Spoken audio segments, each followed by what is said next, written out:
Assalamualaikum warahmatullahi wabarakatuh. Mahasiswa mahasiswi yang berbahagia, pada pertemuan kali ini kita akan membahas materi yang berjudul sistem religi.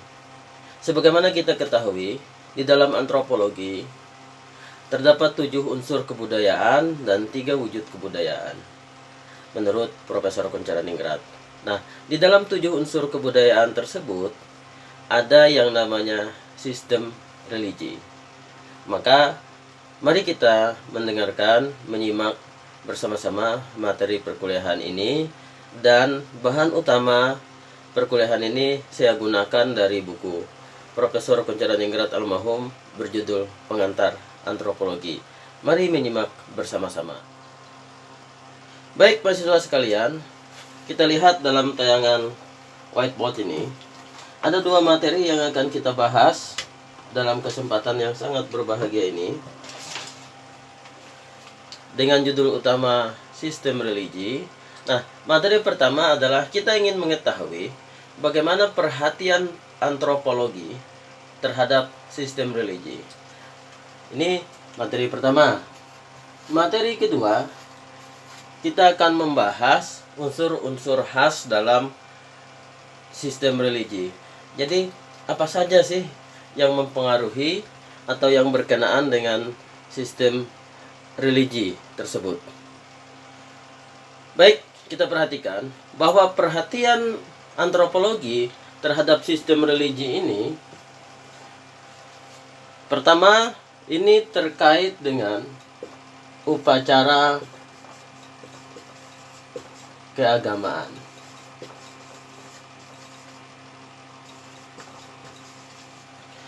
Sebagaimana kita ketahui, upacara keagamaan ini merupakan perilaku religius yang dapat dengan mudah diketahui, dilihat, diikuti, dirasakan, dan dipahami oleh suatu penganut agama tersebut.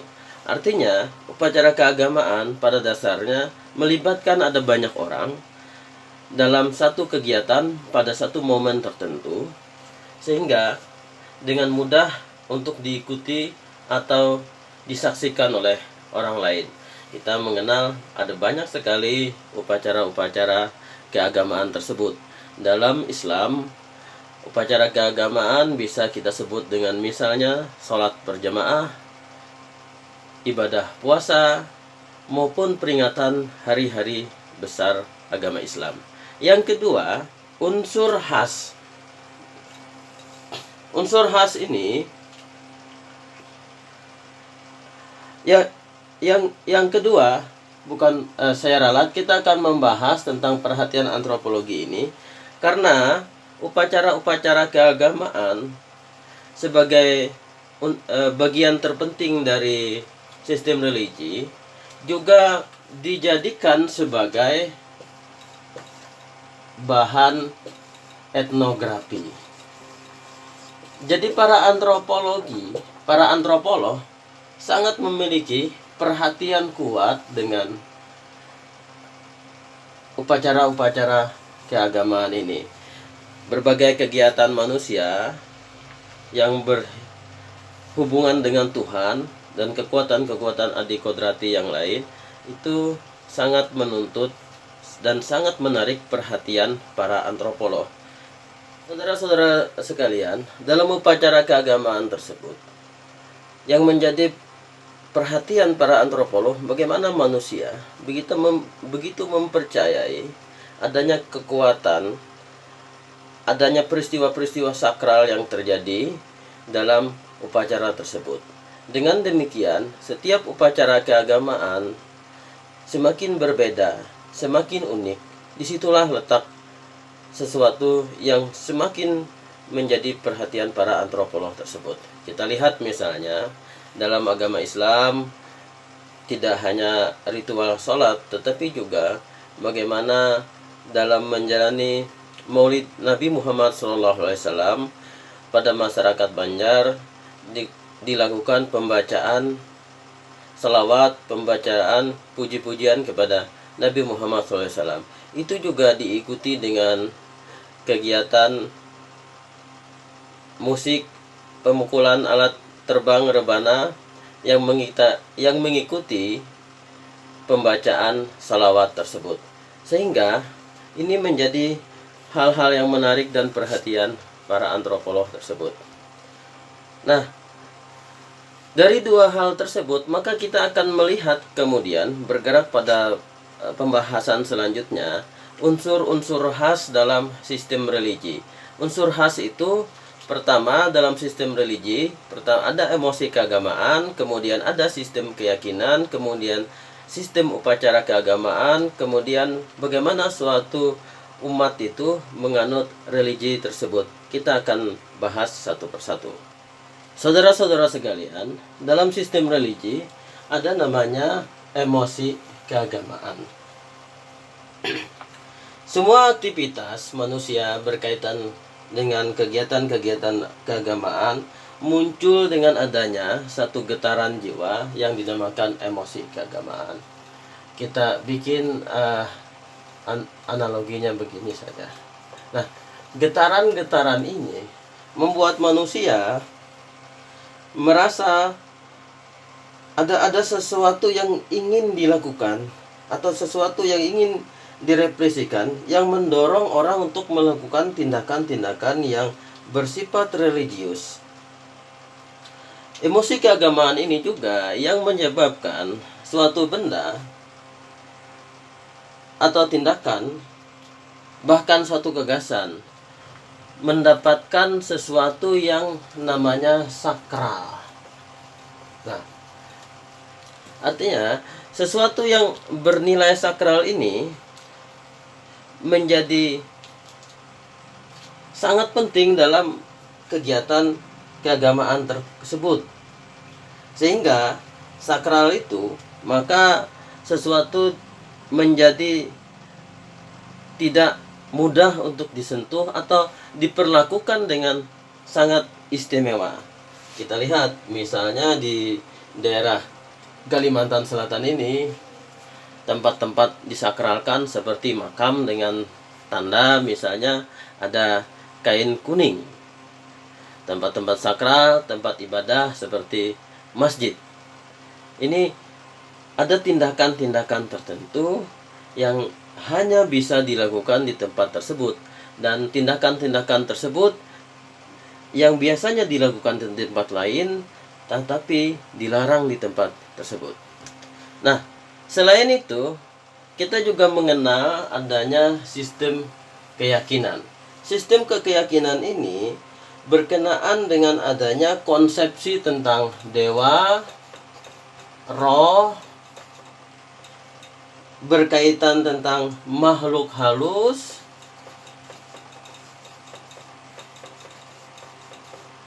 dan lain sebagainya. Di sini menyangkut kekuatan negatif atau kekuatan jahat dan kekuatan yang baik. Maka dalam masyarakat kita, misalnya, kita akan melihat bagaimana kepercayaan seperti ini muncul di masyarakat dan masih berlangsung. Misal, ketika kita melewati satu tempat, kita dianjurkan permisi dengan perkataan umpat lalu datulah. Nah, ini menunjukkan bahwa ada sistem keyakinan tentang keberadaan makhluk selain manusia atau roh atau makhluk halus yang memberikan nilai positif, nilai negatif dan nilai positif, yang berarti ini menunjukkan kebaikan dan ini menunjukkan keburukan. Saudara-saudara sekalian, selain emosi keagamaan dan sistem keyakinan, kita juga akan membahas tentang upacara-upacara keagamaan. Sebagaimana yang sudah saya sampaikan tadi, perilaku keagamaan yang bersifat masif, bersifat komunal itu akan mudah dan gampang dilihat dengan adanya upacara keagamaan tersebut. Nah, upacara keagamaan ini menjadi menarik diperhatikan karena ada bagian-bagian tertentu yang menjadi perhatian utama para antropolog. Kita lihat. Oke, upacara-upacara keagamaan ini meliputi tempat, momen, benda, dan orang yang melakukannya. Kita ambil contoh upacara keagamaan yang paling mudah setiap minggu dilakukan oleh umat Islam, yakni misalnya ibadah sholat Jumat. Nah, ibadah sholat Jumat ini, saudara-saudara sekalian, membutuhkan tempat yang khusus, yakni dinamakan masjid. Momennya tentu saja adalah dilakukan setiap hari Jumat bertepatan dengan sholat zuhur. Jadi kalau hari Jumat sholat zuhur ditiadakan, diganti dengan sholat Jumat. Ada momen penting dalam sholat Jumat ini, yakni ketika Bapak Khatib sedang naik ke atas. Saudara-saudara sekalian, pada sholat Jumat ada momen yang penting, yakni ketika Bapak Khatib naik ke atas mimbar. Sebelumnya Bilal mengumumkan Fa'idza sa'idal khatibul mimbar. Artinya apabila Bapak Khatib naik ke atas mimbar, maka ada larangan untuk tidak boleh melakukan perkataan atau perbuatan sia-sia lainnya. Inilah klimak dari salat Jumat, ketika manusia sedang duduk berhadapan dengan khatib. Mereka dituntut untuk diam menyimak apa yang disampaikan dalam khutbah Jumat tersebut. Nah, momen ini menjadi penting karena pada saat khatib menyampaikan khutbah itu, disinilah yang namanya nilai sakral. Artinya apa? Manusia atau kaum muslimin yang menjadi jemaah salat Jumat tidak dibolehkan melakukan perbuatan-perbuatan yang dibolehkan pada momen-momen selain hari Jumat tersebut, terutama pada saat khatib naik ke atas mimbar. Kita tidak boleh berbicara ataupun melakukan gerakan-gerakan yang sia-sia. Nah, selain tempat, momen, tentu saja hal yang penting adalah benda. Benda ini juga menyangkut kepercayaan-kepercayaan.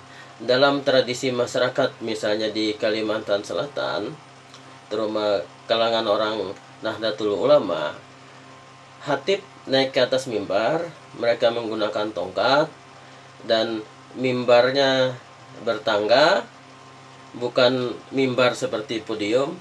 Nah, ini adalah benda yang kadang disakralkan karena hanya digunakan pada hari Jumat tersebut, terutama pada saat khatib naik ke atas mimbar. Dan kita kadang sering menemukan di bawah mimbar itu diletakkan beberapa botol air putih yang digunakan untuk keberkahan pada hari Jumat tersebut. Di kampung-kampung biasanya ini air putih yang dibacakan, yang diletakkan di dekat mimbar tersebut pada saat khatib digunakan oleh warga untuk kepentingan-kepentingan yang tertentu. Nah, kemudian selanjutnya tadi tempat, momen, benda, maka orang yang melakukan. Misalnya dalam ibadah sholat Jumat tentu saja ada makmum, ada khatib, ada Bilal, ada imam. Ini menyangkut ketentuan-ketentuan tertentu. Misalnya ada persyaratan tertentu berapa jumlah makmum. Dan kemudian siapa yang menjadi imam, yang menjadi Bilal, dan menjadi khatib. Bilal, imam, dan khatib biasanya bisa dilakukan oleh satu orang. Jadi dia melakukan tugas ganda. Tetapi jarang seorang Bilal juga khatib. Ini menyangkut bagaimana keberadaan personel sebagai aktor dalam kegiatan ibadah-ibadah keagamaan tersebut. Saudara-saudara sekalian, ternyata unsur upacara ini sedemikian kompleks. Misalnya dari bersaji, berkorban, berdoa, makan bersama, ada tarian suci, berprofesi atau pawai, seni drama, suci, puasa, intoksisasi, sebuah proses yang mengantarkan orang pada kata Kucara Ningrat adalah mengkonsumsi obat bius sampai kerasukan atau mabuk, kemudian bertapa atau bersemedi. Nah, kita lihat misalnya bersaji dalam berbagai kegiatan upacara. Kita lihat misalnya dalam upacara perkawinan pada masyarakat Banjar atau masyarakat Dayak, selalu ada sesaji ini, sesuatu yang diberikan atau diletakkan di bawah, misalnya di bawah pelaminan, dengan tujuan agar kegiatan dari perkawinan itu berlangsung dengan lancar. Bisa jadi bersaji ini ditujukan juga untuk memberikan sesuatu yang dinamakan gaduhan, agar pengantin, terutama pengantin perempuan, tidak mengalami pingsan pada saat kegiatan perkawinan yang melelahkan itu. Kemudian kita lihat berkorban. Dalam tradisi Islam tentu saja berkorban itu menjadi bagian yang sangat penting dalam hari raya Idul Adha. Nah, Idul Adha, berkorban ini tentu saja merupakan jejak peninggalan Nabi Ismail. Ketika Nabi Ibrahim bermimpi untuk menyembelih anaknya, maka Nabi Ismail dengan tawakal menyerahkan diri, berserah kepada Allah, tetapi Tuhan menggantikannya dengan seekor domba. Nah, berkorban inilah kemudian menjadi salah satu unsur penting dari upacara. Selain itu, berdoa. Berdoa menjadi bagian penting daripada upacara karena menjadi persyaratan atau menjadi media bagi seorang hamba untuk menyampaikan apa yang diinginkannya kepada Tuhan. Nah, selain itu, ada nilai-nilai komunal dalam sebuah upacara. Makan bersama tentunya setelah dilaksanakan doa ini. Di kalangan umat Islam, makan bersama ini dapat mudah kita ketahui pada upacara selamatan misalnya, pada upacara aruh, atau buka puasa bersama. Ini setiap bulan Ramadan, terutama pada minggu pertama hingga minggu ketiga, kegiatan makan bersama ini dalam bentuk buka puasa bersama paling sering dilakukan. Kemudian tarian-tarian suci. Tarian suci menyangkut ritual keagamaan yang menghubungkan manusia dengan kekuatan roh. Tarian suci ini misalnya di Turki menjadi tarian sufi yang dilakukan oleh pengikut Jalaluddin Rumi. Saudara-saudara sekalian, unsur upacara selanjutnya adalah prosesi berpawai.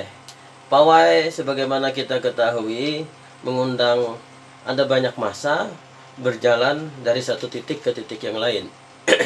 Dalam tradisi Islam, prosesi berpawai ini kita lihat ketika orang melakukan upacara tulak bala.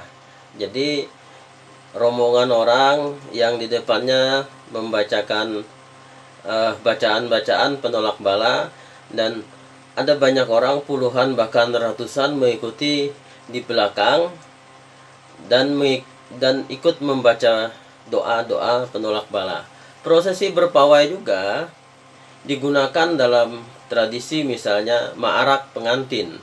Jadi ada puluhan orang yang berada di depan pengantin di bagian paling ujung bagian belakang, yang diiringi penabuh rebana dengan membaca kalimat-kalimat suci berisi puji-pujian kepada Nabi Muhammad SAW, ucapan syukur kepada Allah Subhanahu wa Ta'ala. Ini prosesi.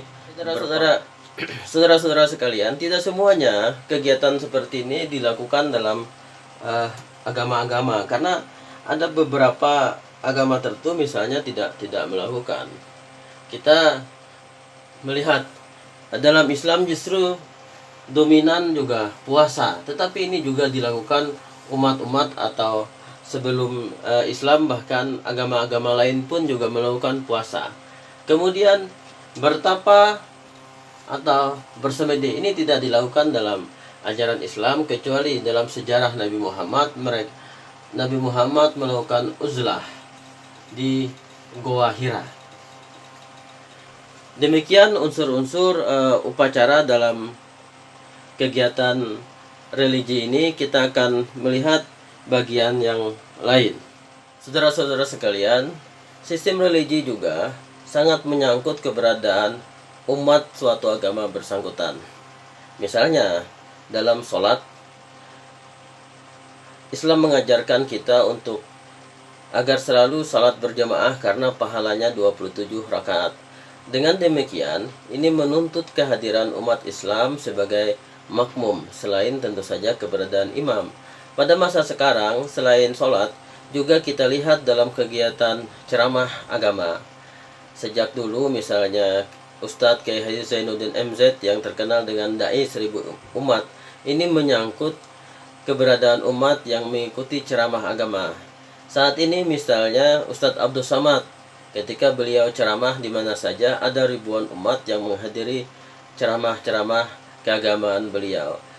Adanya banyak umat ini atau massa yang mengikuti kegiatan keagamaan menunjukkan betapa pentingnya relasi antara pemimpin agama dan masyarakat atau umat beragama itu yang menerima tausiah atau dakwah tentang apa saja yang berkaitan dengan kehidupan pribadi maupun kehidupan sosial masyarakat. Baik, bagian terakhir kita akan sedikit membahas tentang ilmu gaib. Baik, ilmu gaib ini mungkin kita akan bertanya, apakah dia sama dengan sistem religi?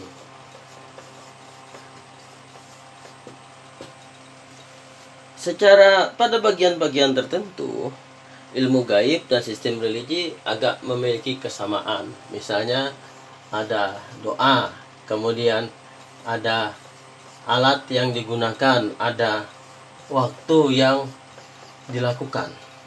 Tetapi sesungguhnya di dalam ilmu gaib dan sistem religi ternyata berbeda pada tujuannya. Nah, sistem religi lebih cenderung agar manusia menjalankan hidupnya dan memohon kepada yang kuasa. Jadi, seseorang menyerahkan diri kepada yang kuasa terhadap apa yang terjadi pada dirinya maupun apa yang terjadi pada masa yang akan datang.